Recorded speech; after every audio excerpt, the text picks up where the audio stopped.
Big ನ್ಯೂಸ್ಗೆ ಸ್ವಾಗತ ವೀಕ್ಷಕರೇ ನಿಮಗೆ ಫ್ರೀಯಾಗಿ ಒಂದು ಮನೆ ಸಿಗುತ್ತದೆ ವೀಕ್ಷಕರೇ. ಹೌದು, ಈಗಾಗಲೇ ಕೇಂದ್ರ ಸರ್ಕಾರ ಕಡೆಯಿಂದ 1,55,00,000ವರೆಗೆ ಒಂದು ಮನೆ ಬಿಡುಗಡೆ ಮಾಡಿದ್ದಾರೆ ವೀಕ್ಷಕರೇ. ಅಂದರೆ ಆಲ್ ಇಂಡಿಯಾದಲ್ಲಿ ಯಾರೆಲ್ಲ ಬಡವರು ಇದ್ದಾರೆ ಅವರಿಗೆ ಸಂಪೂರ್ಣವಾಗಿ ಒಂದು ಮನೆ ಇರುವುದಿಲ್ಲ. ಆ ಕಾರಣದಿಂದ ಒಂದು ಮನೆಯನ್ನು ನಿರ್ಮಾಣವನ್ನು ಮಾಡಿಕೊಡೋಕ್ಕೆ ಈಗಾಗಲೇ ಕೇಂದ್ರ ಸರ್ಕಾರದಿಂದ ಜಾರಿಗೆ ಬಂದಿದೆ ವೀಕ್ಷಕರೇ.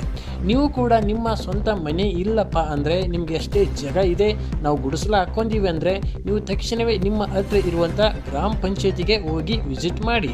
ಗ್ರಾಮ ಪಂಚಾಯತಿಯಲ್ಲಿ ಕೇಳ್ಕೊಳ್ಳಿ, ಒಂದು ಕೇಂದ್ರ ಕಡೆಯಿಂದ ಒಂದು ಮನೆ ಮಂಜೂರಾತಿ ಬಂದಿದ್ದಾವೆ, ಆದರೆ ನಮಗೆ ಮನೆ ಇಲ್ಲ, ನಮಗೆ ಮನೆ ಹಾಕಿಕೊಡಿ ಅಂತ ನೀವು ಹೋಗಿ ಕೇಳಿದರೆ ನಿಮಗೂ ಕೂಡ ನಿಮ್ಮ ವೆರಿಫಿಕೇಷನ್ ಮಾಡಿ ನಿಮಗೆ ಕರೆಕ್ಟಾಗಿ ನಿಮಗೆ ಮನೆ ಇರಲಿಲ್ಲ ಅಂದರೆ ನಿಮಗೂ ಕೂಡ ಫ್ರೀಯಾಗಿ ಮನೆ ಸಿಗುತ್ತೆ ವೀಕ್ಷಕರೇ. ಹೌದು, ನಿಮ್ಮ ಹತ್ತಿರ ಇರುವಂಥ ಗ್ರಾಮ ಪಂಚಾಯತಿಗೆ ವಿಸಿಟ್ ಮಾಡಿದರೆ ಸಂಪೂರ್ಣವಾಗಿ ನಿಮಗೆ ಮಾಹಿತಿ ಸಿಗುತ್ತೆ. ಆದರೆ ಈಗಾಗಲೇ ಕೇಂದ್ರ ಕಡೆಯಿಂದ 1 ಕೋಟಿ ಅಧಿಕ ಒಂದು ಮನೆ ಬಿಡುಗಡೆ ಆಗಿದ್ದಾವೆ ವೀಕ್ಷಕರೇ.